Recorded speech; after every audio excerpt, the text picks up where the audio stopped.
Le Seigneur t'a choisi toi pour laisser des traces. La première vérité, avant d'entrer en profondeur, que j'aimerais donner, la Bible nous révèle comment Dieu avait marché avec les peuples choisis dans de diverses générations pour enseigner les générations présentes. Lorsque nous lisons la Bible nous présente comment certains hommes, comment certaines personnes ont marché avec Dieu dans des générations différentes. C'est pourquoi nous lisons d'Abraham, on nous parle d'Abraham qui avait marché avec Dieu dans sa génération. On nous parle de Moïse qui avait aussi marché avec Dieu dans sa génération. On nous parle d'Esther qui avait aussi marché avec Dieu dans sa génération.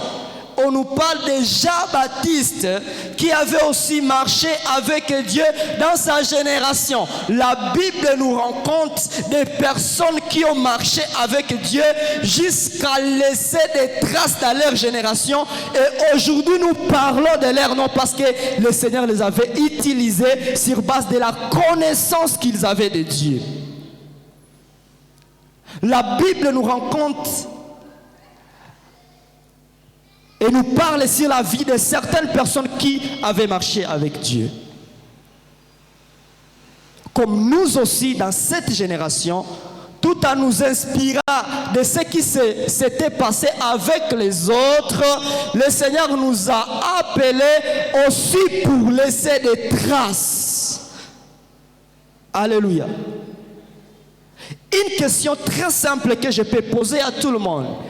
Quelle trace que tu laisseras dans ta génération? Quelle trace que tu laisseras dans ta génération? Parce que la vie est constituée de saisons.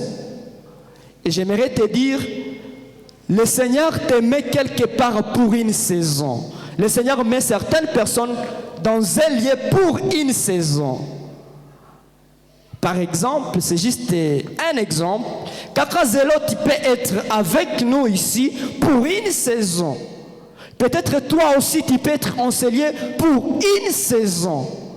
Tu peux être dans cette église pour une saison. Mais quelle trace que je laisse derrière moi. Pour que les autres aussi après moi, j'ai inspiré kubile vyenye Mungu alifanya pamoja nami. Alléluia. Nous vivons avec nos parents pour une saison, dans une même maison. Il arrivera un moment où un monsieur viendra et te dira: je t'aime, j'aimerais te marier, et il amène chez vous la dot à la coupele kakwak. Vous quittez sur le toit de la maison de tes parents. Mais quelle trace que tu laisses alors que tu es avec tes parents? Alléluia. Je crois que chacun de nous est appelé dans cette génération, tout en nous inspirant sur ce que Dieu a fait avec les autres. Le Seigneur nous a appelés aussi à laisser des traces, à être des solutions pour les problèmes de notre génération. Alléluia. Le Seigneur nous a choisis pour être des solutions aux problèmes de notre génération.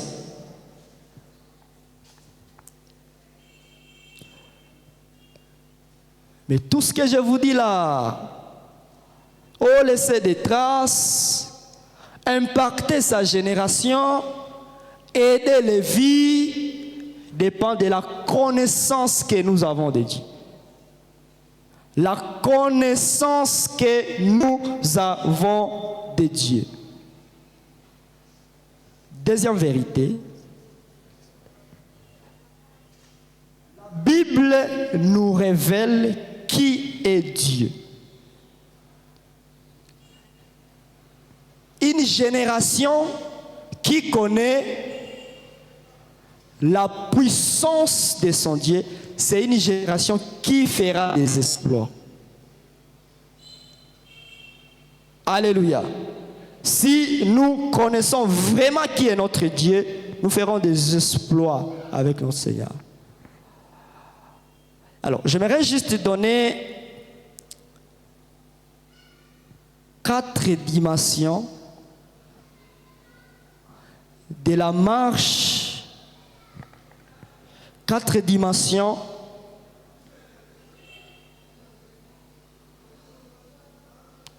de la marche d'intimité avec Dieu. 4 dimensions dans la marche d'intimité avec Dieu. 4 dimensions dans la marche d'intimité avec notre Dieu. Ce sont les 4 choses que j'avais énoncées les dimanches passés et j'aimerais y revenir et c'est là où nous allons clôturer notre enseignement d'aujourd'hui.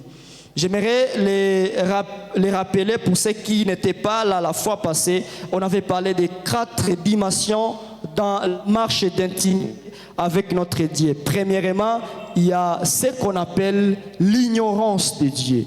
C'est-à-dire, vous marchez avec un Dieu que vous ne connaissez pas. Tu marches avec un Dieu que tu ne connais pas. La deuxième dimension, c'est ce qu'on appelle la connaissance de Dieu. C'est-à-dire, le Seigneur est en train de te faire quitter dans l'ignorance pour la connaissance. Tu commences à avoir une certaine connaissance de Dieu et le Seigneur marche avec toi dans cette manière. La troisième dimension, alors vient une dimension qu'on appelle l'expérience avec Dieu. Tu connais Dieu et le Seigneur commence à te donner certaines expériences avec lui.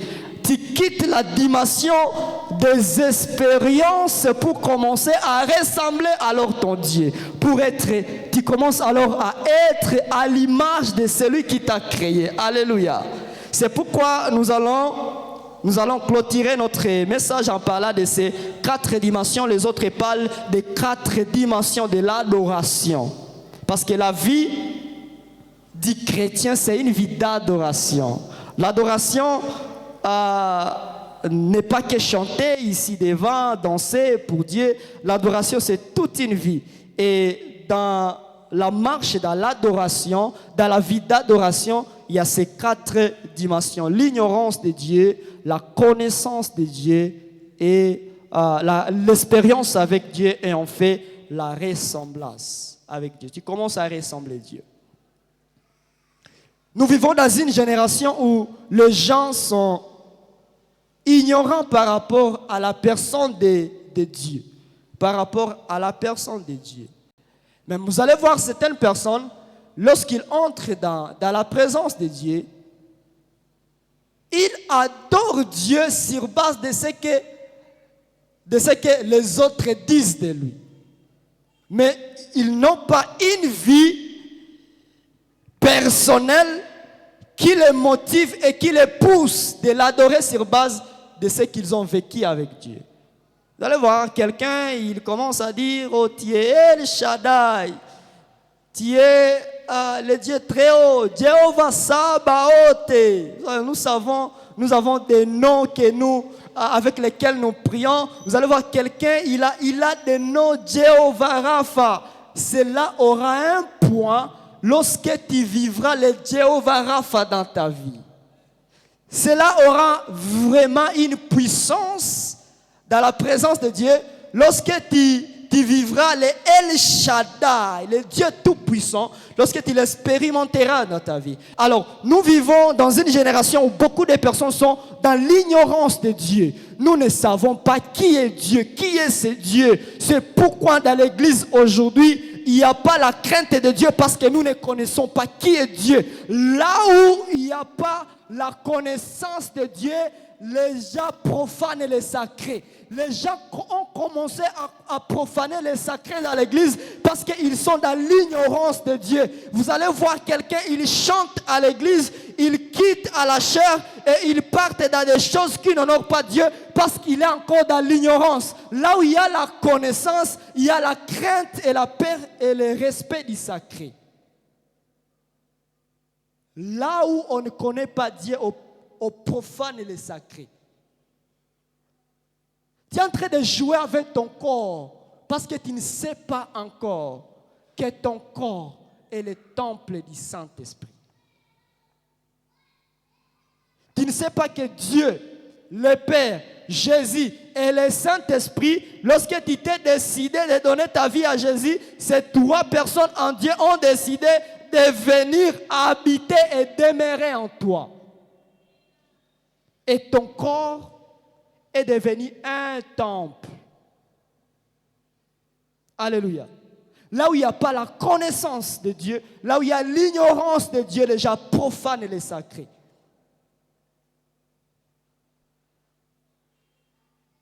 Tu feras tout ce que tu veux parce que tu ne connais pas encore ce Dieu.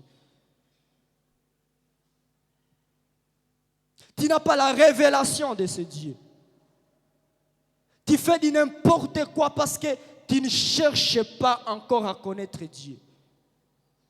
Si tu le cherches vraiment, il se révèle à ta jeunesse chaque fois comme un Dieu état saint, étant un Dieu qui aime la pureté. Au fur et à mesure que tu cherches Dieu, il se révèle à toi et il change ton cœur pour que ton cœur soit conforme à sa volonté. Alléluia.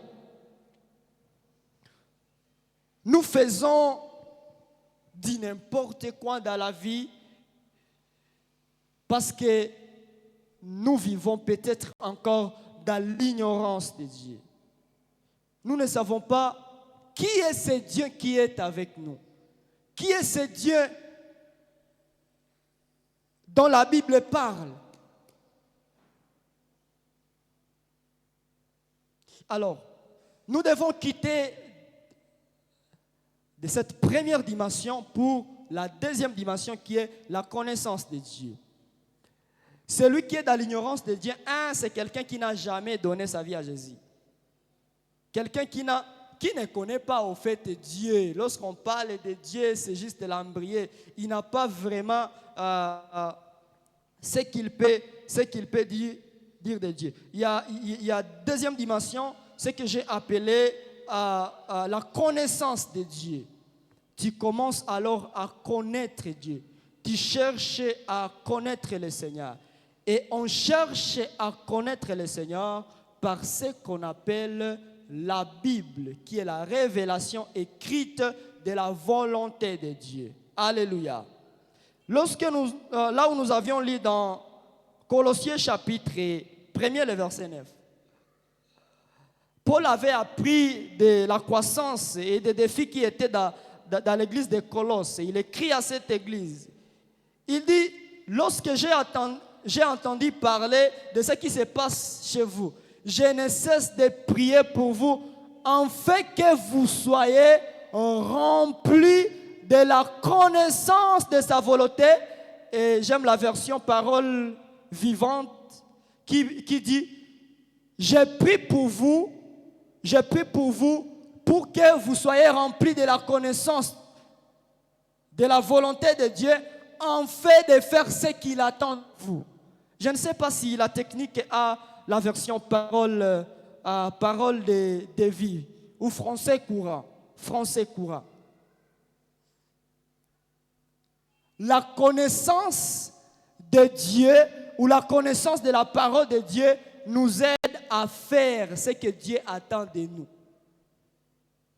Ce que Dieu attend de nous. Alors la grande question que nous pouvons nous poser, qu'est-ce que Dieu attend de nous? Qu'est-ce que Dieu attend de moi? Qu'est-ce que Dieu attend de cette jeunesse? Qu'est-ce que Dieu attend de nous? Moi, parmi les prières que je fais chaque matin, je me suis toujours dit et j'ai toujours demandé à Dieu, qu'est-ce que tu attends de moi aujourd'hui? Qu'est-ce que tu veux que je fasse aujourd'hui? Comment est-ce que tu veux que je me comporte en ce jour? Lorsqu'on a ce désir, le Seigneur nous révèle sa volonté pour faire dans le but de faire ce qu'il attend de nous. Alléluia. Ce qu'il attend de nous.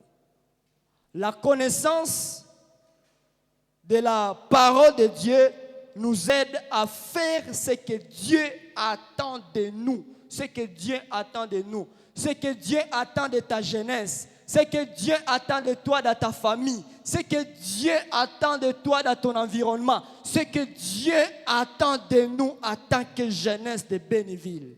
La connaissance de la volonté de Dieu. La connaissance de la parole de Dieu nous aide à marcher dans ce que Dieu attend de nous. Alléluia. Alors, il y a cette troisième dimension qui est alors l'expérience avec Dieu. Tu ne peux pas expérimenter un Dieu que tu ne connais pas. Tu ne peux pas expérimenter d'ailleurs. J'aimerais vous donner juste cet exemple des dons spirituels. 1 Corinthiens 12, il est écrit: à ce qui concerne les dons spirituels, frères, il ne faut pas que vous soyez dans l'ignorance. Parce que ce qui empêche les dons de se manifester, c'est l'ignorance. Si tu as la connaissance des dons spirituels, tu commenceras à expérimenter alors les dons spirituels. Les dons spirituels ne se manifestent pas parce que nombreuses personnes sont encore dans l'ignorance des dons spirituels. L'Esprit de Dieu se manifeste dans les domaines que nous connaissons déjà. Alléluia. C'est pourquoi tu expérimenteras ce Dieu que tu connais déjà, qui s'est révélé déjà à toi. Alléluia. Si tu connais Dieu étant un Dieu puissant, tu vivras dans ta vie la puissance de Dieu. Si tu connais que vraiment Dieu c'est un Dieu saint, tu vivras dans ta vie la sainteté de Dieu. Si tu connais que Dieu est Dieu de la justice, tu expérimenteras la justice de Dieu. Parce que nous quittons de la connaissance pour l'expérience. Alléluia. C'est pourquoi il faut chercher à connaître Dieu davantage. Il faut chercher à avoir la révélation de Dieu pour l'expérimenter encore plus. Alléluia. Mais ce qui déclenche tout ça, c'est notre soif. Lorsque nous avons la soif de connaître Dieu. Lorsque nous avons la soif de connaître Dieu. Lorsque nous avons la soif de connaître Dieu. Nous vivons dans un temps où nous envions ce que Dieu fait avec les autres et nous sommes capables, nous aussi, de chercher pour saisir ce que Dieu fait avec les autres.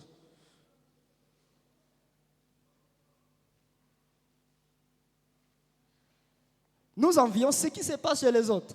Mais ce qui déclenche tout cela, c'est notre soif que nous avons de la connaissance de la personne de Dieu, de la volonté de Dieu. Qu'est-ce que Dieu veut de ma vie? Qu'est-ce que Dieu veut de nous? Qu'est-ce que Dieu veut de moi dans ma famille? Qu'est-ce que Dieu attend de moi? Lorsque tu as ces soifs permet à ce que Dieu te révèle. Et lorsqu'il se révèle à toi, tu commences alors à l'expérimenter. Alléluia. Tu ne peux pas expérimenter un Dieu que tu ne connais pas. Il faudra qu'il se révèle vraiment à toi. Alors, l'une des choses et un des moyens qui nous aide à connaître Dieu, c'est lorsque nous les cherchons dans les Écritures. Dans les Écritures. La Bible, lorsque nous lisons la Bible. Lorsque nous lisons les Écritures, nous lisons un passage de la Bible, nous lisons, nous cherchons le Seigneur. Qu'est-ce que Dieu veut? Tu lis un passage, et le Seigneur te donne ton réma, la parole révélée sur ta vie. Tu étais dans une situation, tu lis un passage, le Seigneur donne la vie à ce passage pour te parler à toi. Et tu trouves quelque chose qui te construit, tu trouves quelque chose qui est comme une provision pour ton chemin, tu trouves quelque chose qui t'édifie davantage. Lorsque nous nous approchons de la Bible et lorsque ce sont ces chrétiens qui viennent juste écouter la parole de Dieu par la bouche des autres. Sinon, nous avons grandi avec des lacunes et des petites erreurs par rapport à la compréhension de la Bible parce qu'on ne lisait pas la Bible par nous-mêmes. Je peux vous poser cette question. Mardoché est l'oncle d'Esther. Ah, Mardoché est qui par rapport à Esther? Qui a une réponse? Oui? Est-ce qu'on peut l'acclamer, s'il vous plaît? Voilà quelqu'un qui lit au moins et qui comprend. On pouvait poser cette même question à une autre personne, dire, hey, Mardoché, c'est l'oncle. C'est comme ça qu'on nous a enseigné. On a dit que Mardoché, c'est l'oncle. C'est l'oncle. Alors que lorsque nous lisons bien la Bible, Mardoché n'est pas l'oncle d'Esther, mais il est plutôt sa sœur, son frère plutôt. Mardoché est le frère d'Esther et Esther est la sœur de Mardoché. Sauf que Mardoché a pris Esther pour sa fille. On marche dans les incompréhensions parce que nous ne lisons pas la Bible par nous-mêmes. C'est pourquoi aujourd'hui il y a trop de personnes qui sont trompées comme ça parce qu'ils ne lisent pas la Bible. Je rêve une génération de jeunes filles et de jeunes garçons qui sont capables de se tenir 30 minutes en train de lire les Écritures, qui lit la Bible pour avoir la connaissance de Dieu. Comment Dieu a marché avec les autres. Comment aussi il peut marcher avec moi. Quelle est sa volonté sur ma vie. Quelle est sa volonté sur ma famille. Quelle est sa volonté sur notre nation. Des jeunes filles et des jeunes garçons qui sont capables, même dans les agendas, ils sont capables de saisir la révélation de Dieu. Vous savez, lorsque nous lisons la Bible, lorsque nous arrivons dans Ethel, Eliakim, Agendra, on passe rapidement. Mais je rêve une génération qui est capable de trouver une révélation de Dieu dans les Agendra. Tu es en train de lire, oh Abraham, Joseph, Agendra, et le Seigneur te parle par ces passages. Alléluia. Vous savez que même dans les Agendra, il y a la révélation de Dieu. Est-ce que vous connaissez les agendras dans la Bible? Est-ce que vous connaissez les agendras dans la Bible? Je ne sais pas qui a déjà lu ces passages. Si tu lis Matthieu, le chapitre 1er, tu trouves les agendras. Il agendra, tel agendra. Et il agendra, Orite agendra. Donc tu vois beaucoup d'agendas. Mais quelqu'un qui est toujours en face de sa Bible pour chercher à connaître Dieu, même dans ces versets-là, tu trouveras la révélation de Dieu. Le Seigneur te parlera. Alléluia. Que le Seigneur nous aide vraiment à être une génération qui cherche la connaissance de la volonté de Dieu pour faire ce qu'il attend de nous et pour l'expérimenter. Alléluia. L'expérimenter. L'une des choses qui bloque la manifestation, la révélation de Dieu, la manifestation et l'expérience, c'est toujours l'ignorance, la manque de connaissance. Lorsque nous connaissons le Seigneur nous donne des expériences particulières avec nous.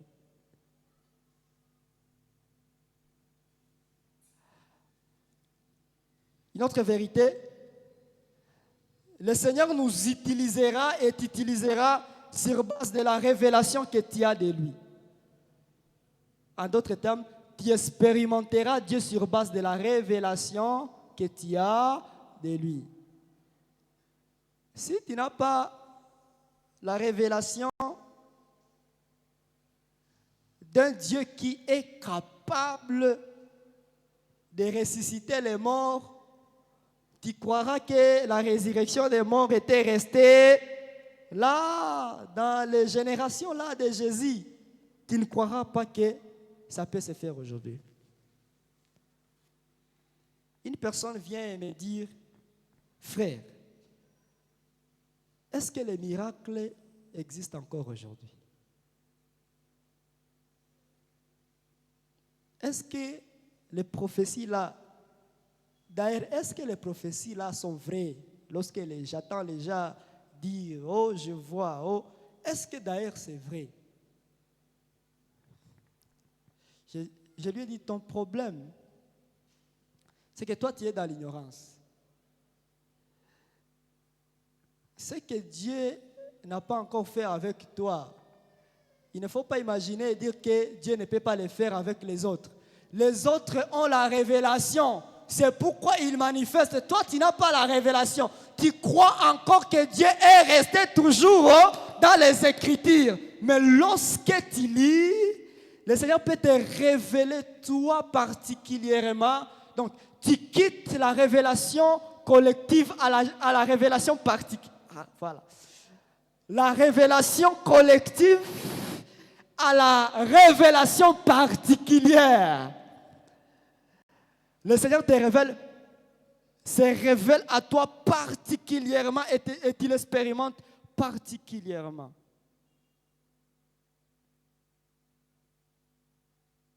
Alléluia. Tu expérimenteras Dieu sur base de la révélation que tu as de lui.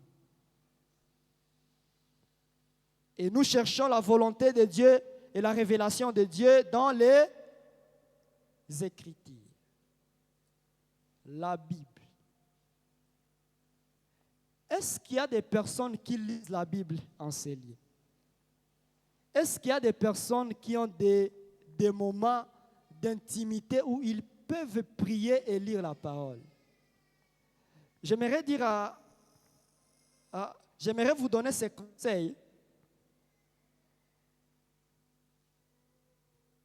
Il ne faut pas prier et lire la Bible par envie de prier, seulement par envie de prier. Si tu lis la Bible par envie de le lire, il arrivera des moments où tu n'auras pas envie de lire la Bible. Si tu pries toujours par envie de prier, il y aura des moments où tu n'auras pas envie de prier. Je ne sais pas si je me trompe. Il y a des moments où tu préfères être sur WhatsApp que de prier. Mais ce qui t'aidera, c'est lorsque tu as la discipline de la lecture ou bien la discipline des prières. C'est pour nous dire que nous devons avoir une discipline particulière de la lecture, de la méditation et des prières. La discipline personnelle, c'est-à-dire toi-même tu te décides de chercher Dieu en lisant la Bible. Tu te décides de chercher Dieu en ayant tes propres moments, tes moments personnels d'intimité avec le Seigneur. La discipline. La discipline. Sans la discipline, tu ne peux pas grandir spirituellement. Ce qui t'aidera à grandir spirituellement, c'est ta discipline spirituelle. Ta discipline spirituelle. Si tu veux monter dans une autre dimension spirituelle, dans une autre dimension dans la foi, applique-toi à la discipline.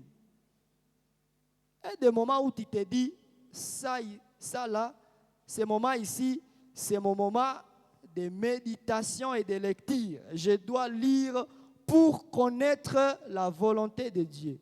En fait, de faire ce qu'il attend de moi. Tu lis la Bible. Tu dis, si c'est 30 minutes, si c'est 15 minutes, d'ailleurs, usitafuta hata kuanza na maine.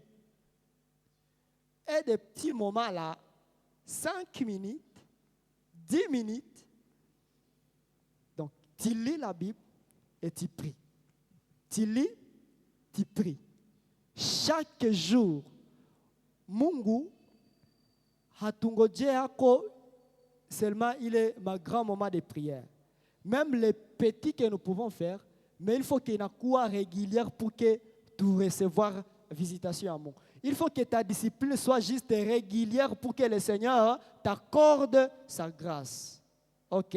Tu peux commencer juste par 5 minutes. Tu te dis, chaque jour, j'aurai un moment d'intimité avec Dieu. J'aurai 5 minutes pendant lesquelles je serai en train de lire les Écritures. Juste un verset, 2 versets, un chapitre pour comprendre la volonté de Dieu. En fait, de faire ce qu'il attend de moi. Tu lis un passage, des passages et tu pries. Après avoir lu, tu pries. Après avoir lu, tu pries. Au fur et à mesure que tu t'exerces à cette discipline, tu te rendras compte que 15 minutes deviennent trop petites. 15 minutes, il faut que tu augmentes. C'est comme ça que le Seigneur m'a aidé. Auparavant, c'était difficile pour moi de prier pendant 15 minutes. Très difficile. Donc, quand je suis dans ma chambre, je dis, je dois prier ou je dois lire. Dans ce passage, déjà, je change à compter ma plafond, ma triplex, nishanza zunguka ku garderobe niko na manguo ziko uchafu kwanza binani traumatiser siafula 2 semaines hii siafula. Donc c'est compliqué, mais au fur et à mesure que tu t'exerces à cette discipline, le Seigneur te donne, tu te rends compte que 15 minutes je dois monter à 20 minutes. Lorsque tu t'exerces à ces 20 minutes, tu te rends compte que 20 minutes tu augmentes encore, ça devient 30 minutes, ça devient 45, ça devient 1 heure. J'aimerais dire, tout un disciple, mwenyeiko kamili, akikuwa na moment ya kidogo pamoja na Mungu ifuna kwa 1 heure par jour. Un disciple simple, un croyant simple, akikuwa na kidogo. Jésus part à la montagne, anaacha Petro, Yohane na Yakobo. Anarudia, anakutana bashalala. Alimwambia kanini? Vous n'avez pas pu prier même pendant 1 heure. C'est-à-dire, bon, vous devriez prier beaucoup, plus que 1 heure, mais le temps minimum, il est 1 heure, hamkweza hata kuomba, pour dire que tout chrétien normal, pas là, tu en as des serviteurs, tu en as des images. Tout chrétien, tu sais, mais, bourre, basi. Je ma terme, Seigneur, ça ici. Même, je n'apprécie pas ça. Mon Christ a bourre. Tu sais, mes villes. Mwenye hana kazi fulani mkanisa, akitafuta Mungu kidogo par la méditation et par la prière par jour. Il y aura kidogo, il fait encore 1 heure. Sasa kusia serviteur sinyo binakuwa makali tena pale.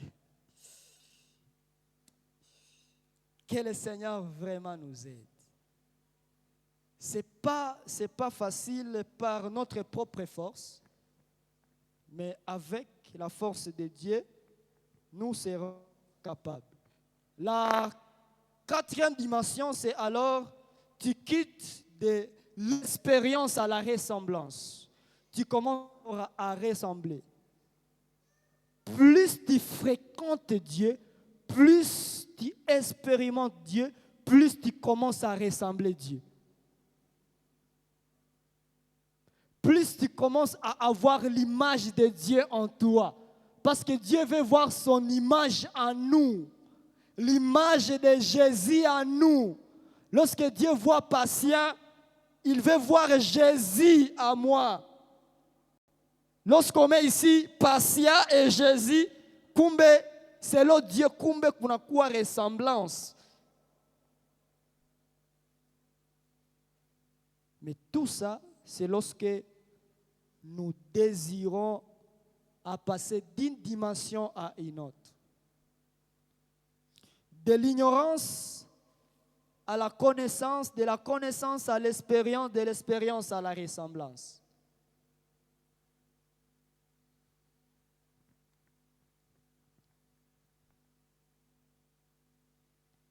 C'est lui qui va nous aider à vivre ces choses et nous donner la force dans cette marche, dans la recherche de la connaissance de la volonté de Dieu, le Saint-Esprit.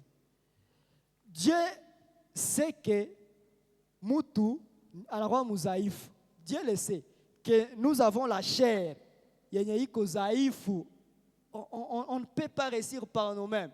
C'est pourquoi il avait envoyé son esprit, pour que l'Esprit de Dieu en nous donne chaque fois la soif d'approcher Dieu davantage. C'est pourquoi quelqu'un qui est rempli du Saint-Esprit, c'est quelqu'un mwenye anakuwa na ile soif ya kuzogelea Mungu kila mara, kusudi ajue Mungu zaidi na aexpérimenter Mungu tena davantage. Alléluia. C'est pourquoi nous avons besoin vraiment de la grâce de Dieu par son Saint-Esprit. Ili aendelee kutufortifie tuweze kuwa na ile soif ya kumutafuta, ya kutafuta volonté yake. Alléluia. Alléluia. Alors, je rappelle juste cette grande vérité que j'ai donnée au début. C'est là que je dois finir. Là où il n'y a pas la connaissance de Dieu, on profane les sacrés.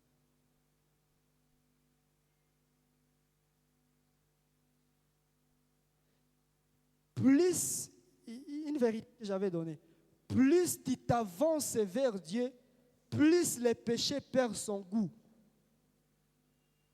Plus tu cherches à connaître Dieu davantage, plus dunia haiku. Donc haiku haitakuwa na matrésors zitakuwa na kuvutia parce que Dieu t'attire vers lui et le monde perd ses moyens et le péché perd son goût. Plus tu t'avances vers Dieu, plus le monde prend les derrière. Alléluia. Voilà. Nous allons prier, nous allons demander à Dieu de nous aider par rapport à ces messages. Quelqu'un va prier, il va dire à Dieu, Seigneur, j'aimerais te connaître davantage. J'aimerais te connaître davantage. N'oublie pas ces passages. Colossiens 1, 9. Je vais le dire dans la version français courant. Dieu veut que nous puissions avoir la connaissance de sa volonté en fait de faire ce qu'il attend de nous. Il y a des grandes choses que Dieu attend de nous, mais il faudra que nous ayons la connaissance de sa volonté. Qu'est-ce que Dieu attend de moi? Qu'est-ce que Dieu attend de moi dans ma famille? Qu'est-ce que Dieu veut que je fasse? Qu'est-ce que Dieu attend de moi? Qu'est-ce que Dieu attend de ma vie? Qu'est-ce que Dieu attend de moi? Qu'est-ce que Dieu attend de moi? La révélation de la connaissance de Dieu, c'est dans les Écritures. Quelqu'un qui est capable de dire, je lirai la Bible par moi-même. Je chercherai aussi à écouter la parole par la bouche de d'autres serviteurs. C'est comme cela que d'autres personnes sont en train d'être enracinées dans la parole. Lorsqu'ils ont cette soif de s'approcher davantage. Lorsqu'ils ont cette soif de connaître Dieu davantage. Lorsqu'ils ont cette soif de s'approcher plus de Dieu. Chacun de nous va prier. Le Seigneur t'utilisera sur base de la révélation que tu as de lui. Si tu aimerais que le Seigneur t'utilise dans un certain niveau, tu vas dire à Dieu, Seigneur, révèle-toi à moi. En fait que je te connaisse. En fait que je te connaisse. Pour avoir des expériences avec toi. J'aimerais te connaître pour avoir des expériences avec toi. Pour avoir des expériences avec toi. Chacun de nous va commencer à prier. Tu vas commencer à prier, tu vas dire à Dieu, Seigneur, je suis là. J'ai écouté ta parole, mais j'aimerais te connaître davantage. Est-ce que quelqu'un peut ouvrir sa bouche et commencer à dire à Dieu, Seigneur, aide-moi. J'aimerais te connaître au travers ta parole, travers ta parole, travers ta parole. J'aimerais te connaître. J'aimerais que tu te révèles davantage. J'aimerais que tu te révèles davantage. J'aimerais que tu te révèles davantage. La connaissance. J'ai besoin de la connaissance. J'ai besoin de la connaissance de Dieu. J'ai besoin de la connaissance de Dieu. J'ai besoin de la connaissance de Dieu. J'ai besoin de la connaissance de Dieu. J'aimerais te connaître davantage. Je ne suis pas satisfait de ce niveau, Seigneur. J'aimerais te connaître davantage. S'il s'agira de lire la parole chaque matin, je le ferai en fait de te connaître davantage. S'il s'agira de venir chaque dimanche au culte des jeunes, s'il s'agira de venir au courant de la semaine au programme de l'église, je serai, Seigneur, là, en fait de te connaître davantage. S'il s'agira de te chercher dans ma chambre, je te chercherai en fait de te connaître davantage. J'aimerais te connaître davantage, Père. Oui, Seigneur, tu travailleras avec moi sur base de la connaissance que j'ai de toi. Je prie, Seigneur, que tu te révèles encore à moi. Révèle-toi davantage. Révèle-toi davantage. Que mon esprit soit approché de toi. Que mon cœur soit approché. Que tu gagnes mon cœur. Que tu gagnes mon cœur. Que tu gagnes mon cœur. J'aimerais avoir un temps avec toi. J'aimerais avoir pendant la journée. Nous aimerions avoir des moments avec toi. Des moments d'intimité. Des moments d'intimité avec toi. Même la nuit, Seigneur, c'est possible que tu nous réveilles et que tu nous appelles dans ta présence. Que nous lisions la Bible. Pour que nous te connaissions, Seigneur, davantage. Notre prière, Seigneur, que tu te révèles. Nous aimerions te chercher, en fait que nous soyons enracinés dans ta parole. Dans ta parole, Seigneur. Fais-nous quitter, que ceux qui sont dans l'ignorance de ta personne, fais-les quitter cette dimension à la connaissance de ta personne.